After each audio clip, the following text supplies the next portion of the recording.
Hi, I'm Jenae. My family is a construction family. I am the 6th generation in our family business of glass and glazing. My brother, my cousin, and I. Growing up, I always liked doing tasks with my dad around the house, whether it was building a small deck or working on things around the house, and he would create like a task list and it would be like, what's next? What tool? How do I get this? I also really enjoyed puzzles. Construction always kind of seemed like a puzzle piece that you had to master and figure out how all the pieces fit together. On December 29th, 2010, I was working as a project engineer building a hospital in Everett. I felt a sudden headache that was a little bit stronger than any headache that I had ever felt before. All of a sudden I got extremely dizzy. I knew something was extremely wrong at that moment. When my hand grabbed the phone, my arm threw the phone down the hallway. I had a radio on my safety vest, and I went for the radio with my left hand instead of my right hand. I went to call for somebody I'd seen a few minutes earlier. I was by myself at the time. I radioed for her, and her name was Cindy, and my voice did not come out with anything that sounded like the word Cindy. On this radio, there was probably 200 people that had access to what I had just said.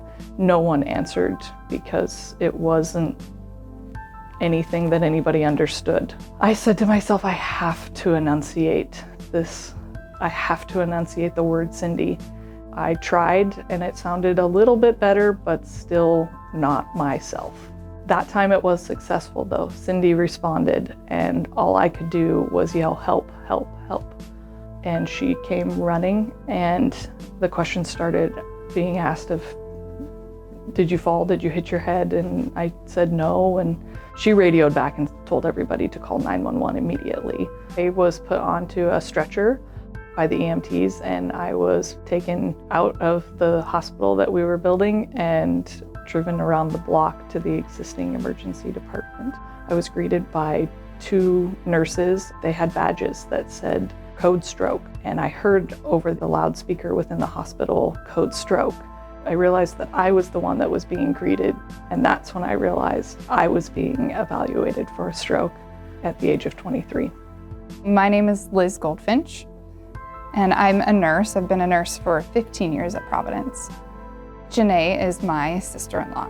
I was actually part of an ICU float team, so I actually was on our stroke unit that day, and the chaplain, Lori, came to get me during the middle of my shift, and she said, oh, I was just left your parents or your in-laws in the ER. I didn't think it was Jenae that was down there.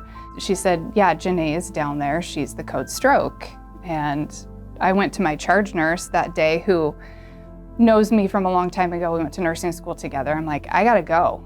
She goes, yep, we got you. Go take care of your family. My parents had arrived at that point, and it was hard to make eye contact with them because I definitely thought that I was gonna die. So I just looked around and I'm like, where's the TPA? You know, I didn't even know what was going on, but the clot busting medication, I said, where is it? And then they decided that the clot was in a bad enough location that she needed to go down to Harborview for maybe a procedure to help pull the clot out. They needed an ICU nurse to travel with her down to Harborview. I'm like, yep, I'm in. Like, let's go down. And probably about 20 minutes into the ride, she had already gotten the medication to help break up the clot. I could tell she was coming back. Leaned over to say something to her. My stethoscope caught on one of the wires that was hooked on her. And I said, it's okay, you just wanted to be close to me. And the speech was the most clear speech I had had in over an hour. And I was like, okay, she's back, here she comes. I could start to feel my speech, my motor skills, my body was coming back to me. I was able to control the things that my brain was telling my body to do. My career came full circle, and thank God Jenae was where she was when it happened, and everything lined up the way that it could so that we had the best outcome. I have 3 healthy and beautiful children, a 4-year-old daughter and almost 2-year-old twin boys. that keep my husband and I extremely busy and on our toes. The protocol that was in place at the hospital is because of the American Heart Association. I was greeted by professionals who knew how to treat me, how to care for me, and those guidelines are the guidelines that helped save my life.